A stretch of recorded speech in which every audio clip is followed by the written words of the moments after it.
Okay, let's unpack this then. It's something a lot of people notice, isn't it? That feeling that your balance just isn't quite what it used to be. It really is. And it can be surprising, frustrating. And dangerous, honestly. The risk of falls really goes up. It does. And look, it's not just random bad luck. Balance tends to decline because of this complex mix of physiological and neurological shifts happening inside us. Like several different systems sort of getting a bit less sharp at the same time. Precisely. You've got the inner ear's vestibular system becoming less sensitive, maybe vision isn't as sharp, muscles and joints weakening. And even the central nervous system processing things a bit slower. It really is all interconnected. So where do we even start trying to untangle all this? That's the key question, yeah. Based on what we've seen, we can sort of group these into about 13 main culprits.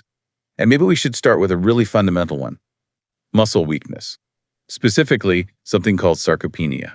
Ah, sarcopenia. We hear about losing muscle, but it's more than just lifting strength, right? It's about how quickly you react. Exactly. That's what our sources really highlight. When you stumble, you need that instant muscle response to catch yourself. Like emergency brakes. Kind of, yeah.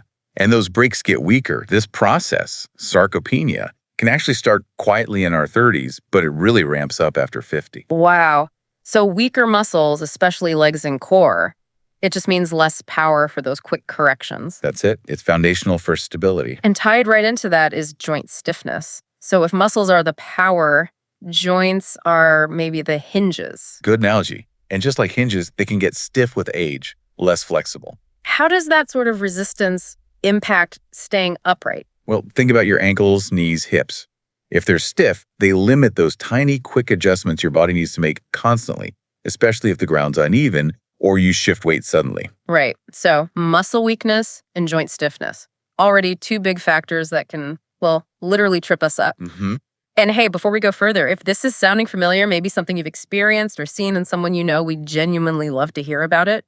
Drop your experiences or questions in the comments below. Yeah, your insights really help us tailor these deep dives. Absolutely. And if you're finding this useful, please do hit that subscribe button, maybe give us a thumbs up, and share it with someone who could benefit. It really helps us keep bringing you this kind of information. Okay, so we've covered muscles and joints. Now let's shift gears a bit. Something maybe less obvious. The inner ear. And here's where it gets really interesting. It really does. Inside your inner ear is the vestibular system. Think of it as your body's built-in gyroscope. A gyroscope, okay. It senses your head's position, any movement, and it's constantly feeding that info to your brain. But with age, the little cells in this system can, well, die off or just not work as well. Leading to Dizziness, sometimes vertigo, or just this general feeling of unsteadiness. It's not vague. It's a real signal breakdown. So your internal gyroscope's signal might be getting a bit fuzzy, which leads us nicely to decreased proprioception. That's a big word. It is a bit of a mouthful. Proprioception is basically your body's amazing ability to know where all its parts are in space without you having to look. Like closing your eyes and touching your nose. Exactly. It relies on tiny receptors in your muscles, tendons, joints. But as we age, these receptors, they just get less sensitive. The signals to the brain aren't as clear, or maybe they're slower. So it's like your internal body map or GPS is getting patchy reception. That's a great way to put it. I can see how that would lead to, tripping more easily, maybe misjudging stairs or just feeling wobbly. Precisely. And adding another layer to this sensory puzzle, changes in our vision. Right. Our eyes are obviously crucial for balance, seeing where we're going, avoiding obstacles. Absolutely vital. And it's not just needing stronger reading glasses, is it? No, things like cataracts, glaucoma, they can mess with clarity, depth perception, peripheral vision. Which makes staying balanced much harder, especially like you said, in dim light or when moving between bright and dark areas. Visual cues just aren't as reliable. Okay, next up, something maybe quite surprising, vitamin B12 deficiency. Yeah, this one often flies under the radar. We think B12 is maybe just for energy, but it's absolutely critical for your nervous system to run smoothly and for making healthy blood cells. And the tricky part is, as we get older, our bodies sometimes just don't absorb B12 from food as efficiently, right? Even if the diet's okay. Exactly. So you can end up deficient without realizing it. And the symptoms, they can directly impact balance, numbness, or tingling in hands and feet, difficulty walking, even problems with memory or focus. Why does it affect nerves like that? Well, B12 is key for maintaining myelin. That's the protective coating around our nerves. If that's damaged, nerve signals get slow or disrupted. communication breakdown between brain and body. Plus, it can cause anemia, making you feel weak and tired overall. Correct. Which obviously doesn't help with stability either. And what's fascinating here, like our sources point out, is how something seemingly separate, like nutrition, can cascade into such a direct impact on balance. It really shows the interconnectedness. And older adults are more at risk because of maybe dietary shifts, certain medications interfering. Or even health issues like atrophic gastritis affecting stomach acid. So yeah, keeping an eye on B12 levels, maybe considering supplements after talking to a doctor, and eating B12-rich foods, meat, fish, eggs, dairy. That's important. Okay, now this next one. Our source material really flags this as potentially the most dangerous one, and not many people are aware of it. We're talking about medications. Yes, this is incredibly important and often overlooked. So many older adults are managing multiple health conditions, which often means taking multiple medications. And some of those drugs, or even the combination of them, can directly affect balance and coordination. Absolutely. Think about certain blood pressure meds, some antidepressants. Even common sleep aids can have side effects like dizziness or drowsiness. And it's not just one drug in isolation, is it? It's the mix. It's the potential interaction, the compounding effect. Plus, as we age, our bodies can become more sensitive to medication, so even a standard dose might hit harder. Wow, that's quite sobering. Something intended to help could inadvertently increase risk. It really underscores the need for vigilance. So the key message here for you listening is really monitor for side effects, and crucially, have regular reviews of all your medications with your doctor or pharmacist. Yes, they might be able to adjust doses or switch things around, but, and this is vital, never just stop taking a prescribed medication on your own.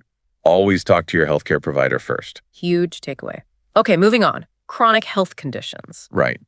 Certain conditions just become more common as we get older, and some have a direct line to balance problems. Like diabetes, that can cause nerve damage in the feet, right? Peripheral neuropathy. Exactly. Or Parkinson's disease, affecting motor control.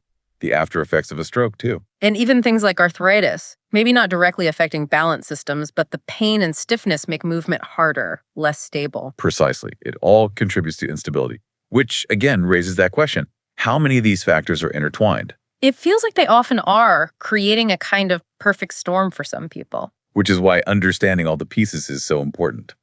Next, something seemingly simple but often missed. Dehydration. Ah, yes. Older adults can be more prone to this, can't they? Maybe the sense of thirst isn't as strong. Exactly. Or certain medications might be diuretics, making you lose more fluid. And even being mildly dehydrated, that can cause dizziness, lightheadedness. Definitely.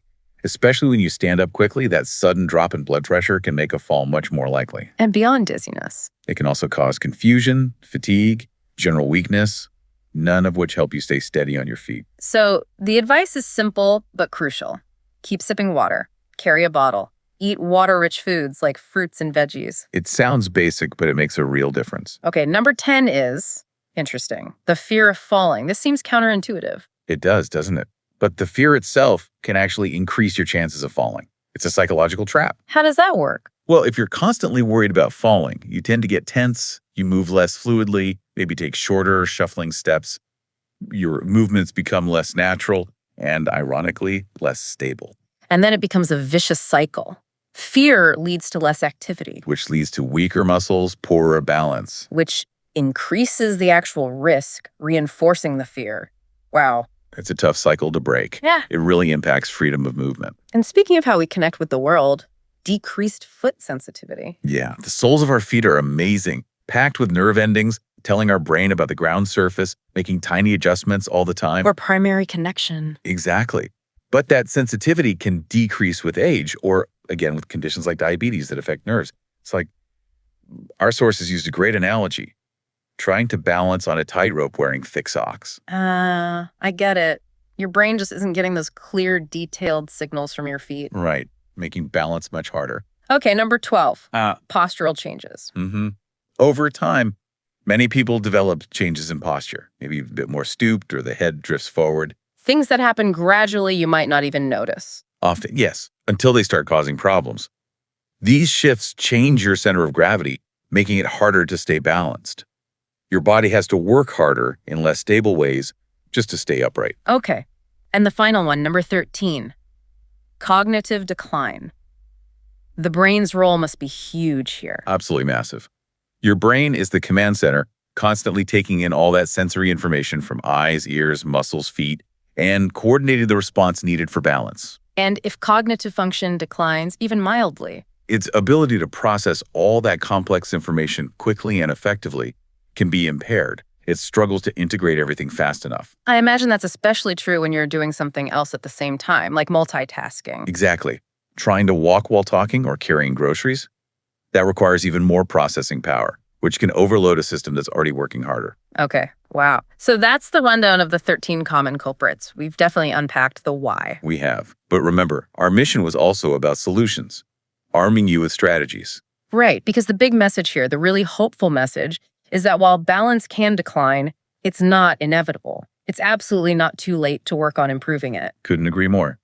Think of it as attacking the problem from multiple angles, addressing those different issues we just talked about. So let's group these solutions. Maybe start with movement and body awareness strategies. Sounds good. For muscle weakness and joint stiffness, the answer is pretty clear. Consistent physical activity. Strength training, right? Especially legs, core, back muscles. Yes.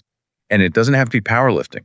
Simple exercises, light weights, resistance bands, they make a significant difference in slowing or even reversing muscle loss. And for the joints, keep them moving. Keep them moving. Regular stretching, range of motion exercises are key. Things like yoga or Tai Chi are fantastic because they combine flexibility and direct balance training. Okay. And what about improving that proprioception, the body's internal GPS? Challenge it. Exercises like walking heel to toe, trying to stand on one foot, maybe even carefully walking on slightly unstable surfaces like a foam pad. Even just walking barefoot sometimes can wake up those foot receptors. And for the inner ear, you said we can't fully starve deterioration, but the brain can compensate. It can. Neuroplasticity is amazing. The key is small, consistent challenges. Like you mentioned, standing on one leg while brushing teeth, maybe try closing your eyes for a second or two while doing it.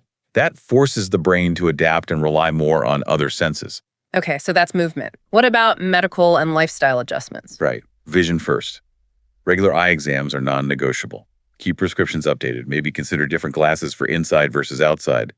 And good lighting at home is crucial, especially near stairs or the bathroom at night. And medications, we covered the risks, so the solution is communication. Absolutely. Talk to your doctor about any balance issues. They need to know. They might adjust things. But repeating this because it's critical. Never stop meds without their advice. Got it. Chronic conditions. Good management is key. Follow the doctor's plan. Take meds as prescribed. Make lifestyle changes like controlling blood sugar if you have diabetes. That helps prevent complications like nerve damage. And hydration. Simple habit change. Simple, but powerful. Sip water all day. Don't wait until you feel thirsty. Add water-rich foods. It really helps prevent that dizziness and weakness. Okay. Lastly, mindset and environmental solutions. That fear of falling. How do we tackle that? It's tough, but important. Working with a physical therapist can build confidence. Fall prevention classes often combine exercises with strategies and boost confidence significantly. Breaking that fear cycle is key. And stimulating those nerves in the feet if sensitivity is low. Yeah, walking barefoot safely, rolling a tennis ball under your foot. These things can help. And if you have diabetes, meticulous daily foot checks are essential to catch nerve issues early. Posture, can that be improved? Often, yes. Targeted exercises from a PT help. But even just consciously checking and correcting your posture throughout the day makes a difference, helping to realign your center of gravity. And finally, supporting cognitive function to help the brain manage balance. Keep that brain active, learn new things, stay socially connected, do puzzles, and dancing is fantastic. It combines physical movement, mental focus, learning steps, and social interaction. Great for balance and the brain. So it's about weaving these things into daily life, isn't it? Exactly. Stand on one foot while the kettle boils. Right. Walk heel to toe down the hallway. Do a few sit-to-stands during TV ads. Little bits add up. And don't forget the environment itself, making your home safer. Crucial. Get rid of trip hazards, loose rugs, clutter. Install grab bars in bathrooms, handrails on both sides of stairs. Ensure good lighting everywhere, maybe night lights. It all adds up because ultimately, maintaining good balance as we get older, it's about so much more than just not falling, isn't it? Oh, absolutely. It's about independence. It's about confidence. It's about being able to keep doing the things you love, fully engaging with life. Playing with grandkids, traveling, dancing, just living without that constant worry. So if you're listening, maybe you're over 60 and you've noticed things changing. Please don't just accept it. Start small, start safe. Talk to your doctor. Look at your home environment. Stay active. Keep challenging yourself safely. Think about it. Actively working on your balance isn't just physical. It's about cultivating this deeper sense of freedom, of possibility in how you move through your world. Yeah. What might open up for you if you felt more confident, more steady on your feet? What adventures could you have? It's a powerful thought. It really is. So if this deep dive resonated with you today, please give us a thumbs up, maybe share it with someone it could help. And we genuinely want to hear from you. Drop your thoughts or experiences in the comments. We really do read them. And if you want more health tips and deep dives like this one, hit that subscribe button. Turn on notifications. Your likes, your comments, they truly keep us going and help us figure out what you want to explore next.